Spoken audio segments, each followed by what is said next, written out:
আসসালামু আলাইকুম। সবাই কেমন আছেন?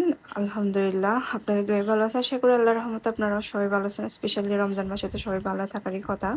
তো দেখতে, দেখতে হচ্ছে রোজা ৫ টা পার করে দিছি। আর এখানে যেটা পাঞ্জাবি দোকান দেখতেছেন এগুলার ডিটেইলস অবশ্যই আপনাদের ভিডিও আসবে। ওয়েট করেন। এখন হচ্ছে ইফতারের আয়োজন করতেছি। ১ম এ হচ্ছে আমি চিড়া ভিজাচ্ছি।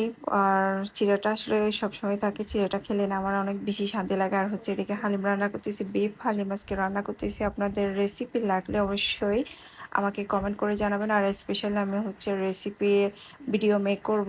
আর এই তরমুজের যে দাম, বাপরে বাপ! একটুখানি তরমুজ ৳১৫০ করে নিছে। তরমুজের দামটা যদি একটু কমায় দিত না, সবাই খেতে পারতো। রমজান মাসে সবাই শান্তিতে তরমুজ খাইতে পারতো ইফতারের টাইমে।